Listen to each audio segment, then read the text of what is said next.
Oh, great. I think there's a collection of people. Alvin is great. It's so underground. I'm Barry Morrison. We're at Inter-Island Surf Shop, 451 Kapahulu. My dad was a Navy pilot, World War II, Korea. And I was born in 1949 in Fort Worth, Texas. Came out here in 1955 to Honolulu, stayed at the old Islander Hotel. On our way out to Kwajalein for a year and a half. Mom and dad and myself and sister and brother and older brother too. My dad was flying perimeter for the bomb blast on Inuitak and Bikini. At that age, I was going to Jefferson School and seeing early Waikiki Beach. It was fabulous. Surfboards, even balsa boards. I even recall, I think, seeing a twin fin balsa. I could swim, but my parents surfing was way too removed. My cousin, Butch Burton, lived here out in Eva Beach. That's my dad's sister's son. He got me on his old Inter-Island. I was kind of beat up from surfing shark country. And he had an old Velzy too. We surfed, first stood up at Haubush and walked barefoot down Papipi Road. And then we moved on to surf Barbers Point, Officers Beach. And the whole coast from Iroquois Point, inside Pearl Harbor, all the way down the coast to Barbers Point and Swaziland. Inter-Island's in my heart. It wasn't my first, it was the first board I used, but my first surfboard was a Dick Brewer shape, 1963, 64, from the old Haleiwa shop. Beautiful 9.4. 3/4 inch redwood stringer and 2/4 inch curved stringers like a saddle. And it was a super versatile board, pulled nose even then. There wasn't a Brewer initial on it, so it could have been John Mobley shape or maybe a different turf, or I don't know. Do you by any chance remember the Hobie Surf Shop on Kapahulu? Certainly do. And the manager? Dick Metz, there we go, Metz. Let's see, I remember the shop. I was a kid. We were dazzled by all the boards, beautiful boards. It was an intimidating place to go into because there was always high caliber guys in there. But sure, everything was long and glossy. What we did with all of our, like my old Inter-Island, maybe it happened to the Surfboards Hawaii, was we stripped them. We ripped the glass off and reshaped them. And made these horrible things about bellies and who knows what, single fins, pintails. We ended up throwing them away. Then, of course, we had some good local shapers, and sure, I dropped down to probably my shortest board was a 6.2, and my favorite board was probably in the 7.6 range. I had a 7-foot pintail I rode to. I got over it pretty quickly though. I put it aside and actually got back on a 9.6 Inter-Island about 1972. That's what I kept riding. I got to meet Dick Brewer when we picked up my first board, and in the background there was Buzzy Trent's big blue 11-foot light blue tint concave tail board that hit the rocks at Makaha. So got to meet them, and then of course I was too young to drive, so we would come into the Inter-Island Surf Shop, and I would kind of linger on the side and sell Spark and the other guys. But we were Eva Beach guys, so we weren't in town much. Then later on, homegrown guys in Eva Beach, Chris Gardner was shaping, then he hooked up with Jerry Lopez and working at Surfline. So I met those guys. I had a Lopez model, Alamana Special, I think. And then through Bob Mendonça, I reacquainted myself with Sparky. And that was a long-term relationship. So that was my guru. Mostly didn't deviate from that. It all started with Annette and Frankie Avalon, probably. Ride the Wild Surf and all that, which was exciting at the time, but devastating for everyone on the commercial side, except a lot of guys, of course, they made money. Locally, it just blossomed into the surf contests and dominance on that. And there's been some really innovative, good local businesses. Lightning Bolt did well. Of course, before that, Surfline, and which was Fred Schwartz and Dave Rockland Sr. and Jimmy Pfluger. But part of that, of course, George Downey, you know, famous on it, did everything. And then there was swim boats, Shepherd and Daniels, I think, was of course around. But anyway, I got to linger and see a lot of these things. But as far as commercialization, well, who did one of the best? Probably Rob Burns and his Locomotion. Really hit it and developed it with style and beauty and earnest development. And of course, HIC, Town and Country, Craig Sugahara worked really hard as a glasser for Greg Knoll's shop and Surfboards Y and all that early, and made it happen. So it's phenomenal that they've worked so hard and just have a lifestyle. Joey Cabell is just brilliant, what, 4-time world champion? Just a stylist. I've always admired his stamina and style. Of course, Jock Sutherland, just brilliant for his age, from Waimea at any time to small surf, come in town, surf anything. Right stance, left stance, anything. Jerry Lopez, of course, and so many others. And then the 70s group, Mark Liddell and gang. Well, there's the Waikiki guys, and so there's so many that just ripped but could do contests, and maybe did. In my mind, my heart would be Bob Mendonça and Sippy, and of course the Downings, or Donnie Mailer, for example, Brett Goodfriend, so many good, Johnny Clark, you know, Tom Stone, just so many. I thought the whole thing was absurd. A Hawaiian hide and the face of the wave or the back of the wave or California style. I stopped even saying it. I would just say it's shoulder high to me or twice my height, and just stick with what on my caliber. And the whole thing was blown apart with Chopu, Tahiti.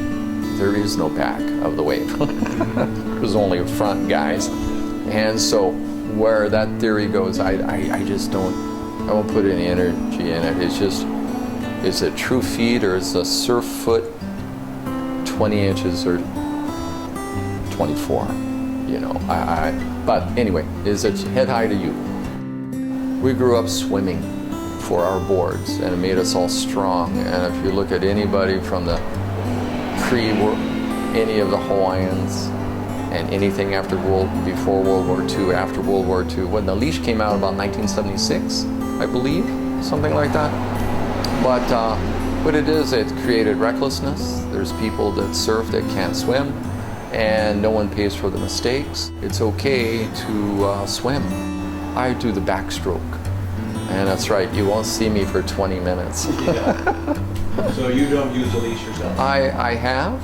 And if it's big, I've surfed big places before. You lose your board, and I swim from threes to inside pops by the Sheridan.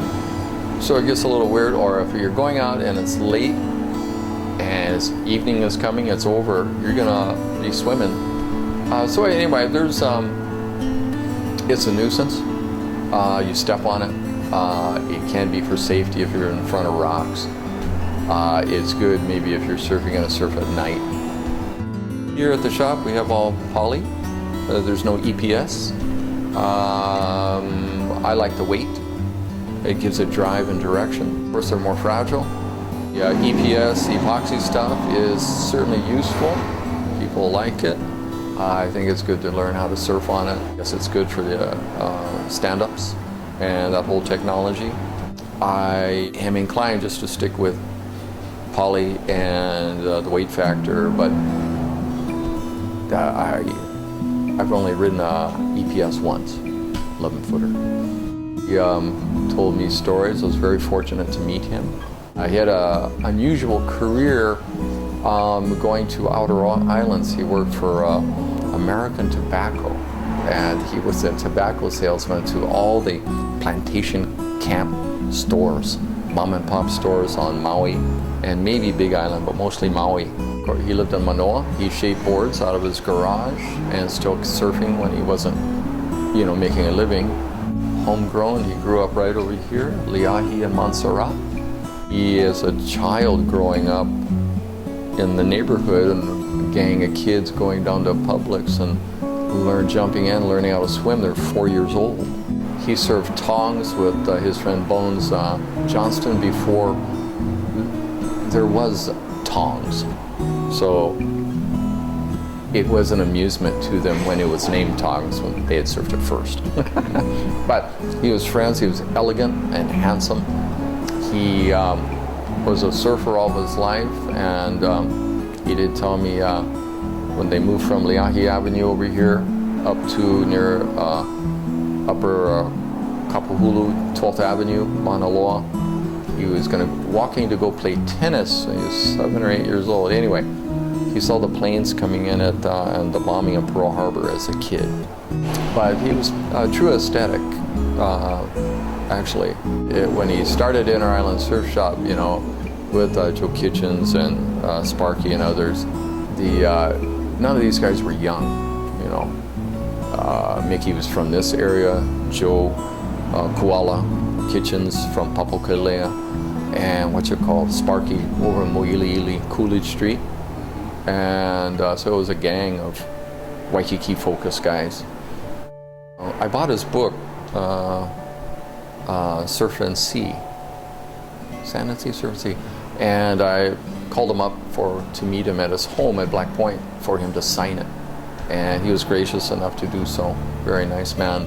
Then he took me downstairs and showed me the printing press, which is famous for his, he was an activist and helped save all the coastlines and took over the initiation of Save Our Surf, which Sparky actually initiated. Sparky was the last one to surf Garbage Hole. The crane was coming out from Magic Island, and Spark was surfing there in the morning and watching the crane, and he went for lunch. He came back, and the guy had dropped boulders right into the surf spot. He went back to Inter Island Surf Shop, talked with John Kelly, Mickey, and Joe, and everybody, told him what was happening, and that's where it started to spin.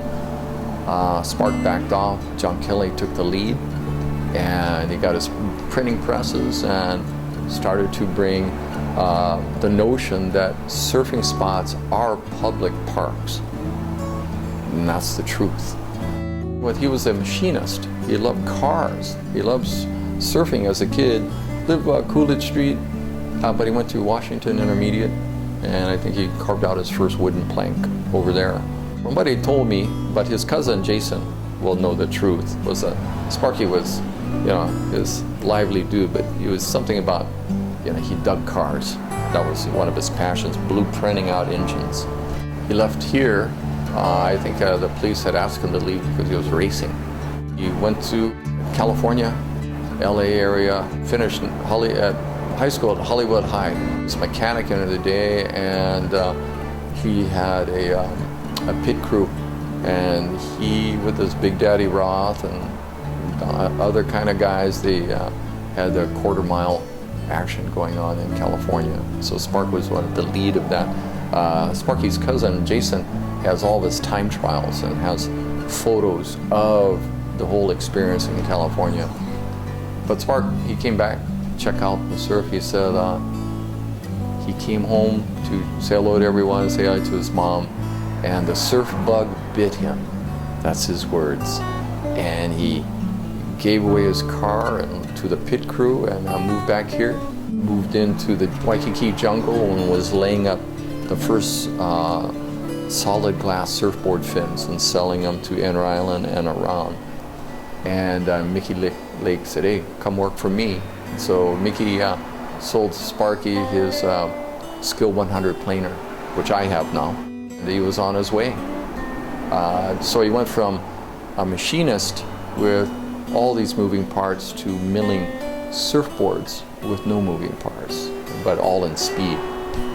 Mickey has said that the first rendition of the what we call the football shape without the man was done at like a kitchen table using different sized plates, for curves, saucers, and a plate to come up with something.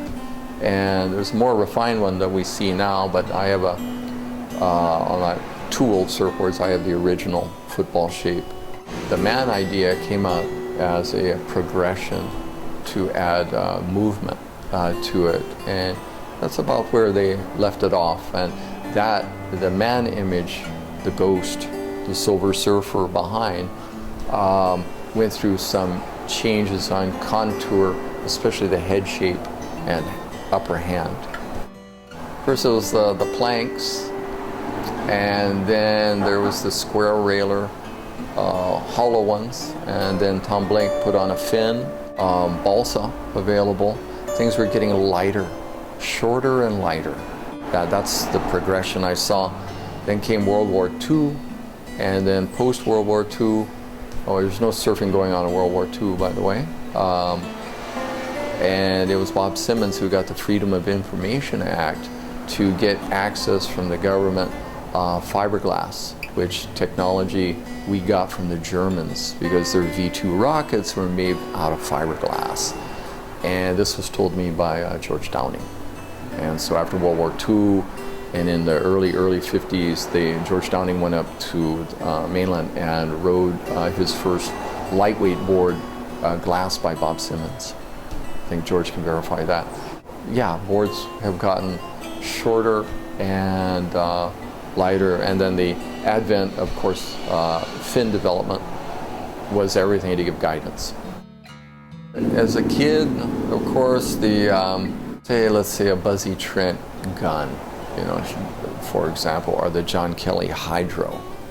Then there's the Mickey Dora Cat. And then Sparky, of course, developed nose concave and tail concave. I believe he shaped a board for Paul Strauch, who won their big championship in Peru riding one of Spark's boards. Conrad Kanha model, Conrad riding all Spark boards, all the black ones. The fascination with concaves was quite an interesting thing for me, and also just I like the tail shapes and tail blocks and curved tails and concaves. Well, it was certainly a notion that became a reality over all these years, 30 years or longer. After Inter-Island Surf Shop moved on from Kaka'ako, it was in continuous operation, somewhat underground. Just the label Spark kept it going, and Mickey and Joe had labels too. And it just kept moving. And then Spark and I became more involved in the late 70s through Bobby Mendonça. What I'm getting at is that, there were obscure spots in Kaka'ako that the boards were produced, but as development came, all of our cool spots with fair rent were squeezed out. And so to answer your question, so it moved from the real thing to obscure motion to keep it alive to smaller places to moving at home. And then thanks to Sippy Kabato, this was Classic Surfboards for 22 years, and we've been friends since the old Beach Center days, late 60s. And he gave me this opportunity to step in, and we're still great friends, and he's shaping beautiful boards, and all my repair work goes to him. So thanks to Sip and the momentum of Inter-Island, I was able to put this together. And the best part about it is having Inter-Island available for guys in my age group was the best part of our lives. Was early high school, all of high school, surfing longboards, and the early 60s, none better. So when guys come in, they're happy to see it because it's an important part of their life. It's been good. I kind of chose to be kind of like the Howley on the sideline. I wasn't a brassy kind of guy to get in anybody's face, but I was lucky enough to linger with someone prominent to get close enough to people. and do come to visit Inter-Island Surf Shop. There's beautiful boards here. It is a gallery. We could share some stories. I have some things maybe I can tell you. We're here at 451 Kapahulu. It's easy. There's some entertainment here. And remember, if you like, you buy. Aloha. That's it. Perfect.